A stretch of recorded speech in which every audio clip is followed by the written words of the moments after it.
नमस्कार। ईश्वर अस्तित्व पर आस्तिक और नास्तिक मानकर विचार अलग अलग रही है। नास्तिक मान मतरे ईश्वर होउछन्ति मनुष्य सृष्ट एवं सेमाने यार उपस्थापन विभिन्न वैज्ञानिक और तांत्रिक सिद्धांत विश्लेषण माध्यम करिथान्ते।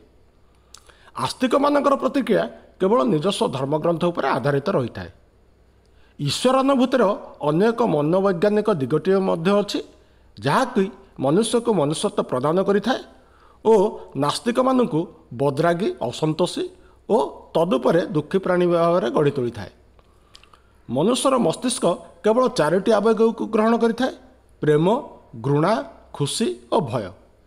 यही चारोटी आवेग मनुष्यर क्रियाकलाप को प्रभावित करिथाए जहाँकि साहाय्यकारी नतुबा क्षतिकारी। मस्तिष्कर संरचना एहीपरि होता है जे ताहा केवल दुईटी उपादान उपर ही प्रतिक्रिया करिथाए। गोटे होची भय, अन्यटी होची आश्वासना। जेतेबेले मस्तिष्क आसन्न भय उपर प्रतिक्रिया करिथाए सही समय मस्तिष्क दुईटी रसायन निर्गत होता है जहाँ होची आड्रेनालिन और कॉर्टिसोल हार्मोन। जेतेबेले दुईटी रसायन शरीर संचालित हुए सेतेबेले शरीर आत्मरक्षा करने को चेष्टा करे नतुबा विरोध करिथाए।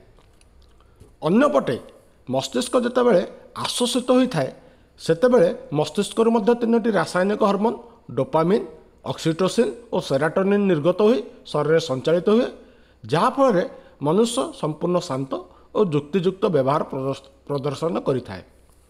प्रत्येक धर्म में मनुष्य माने ईश्वर उपस्थिति आश्वसित होई समाज एक युक्तियुक्त व्यवहार प्रदर्शन करिपारिथान्ति और आदृत मध्य होइथान्ति। अन्य पक्षरे ईश्वर उपस्थिति को अस्वीकार करुवा व्यक्ति माने केवल एक आसन्न भय को ही अनुभव करिथान्ति और आश्वासना को विचार को नियंती नहीं जहाँफल तांकर से भयर अनुभूति मस्तिष्क निर्णय प्रक्रियाटी को प्रभावित करिथाए।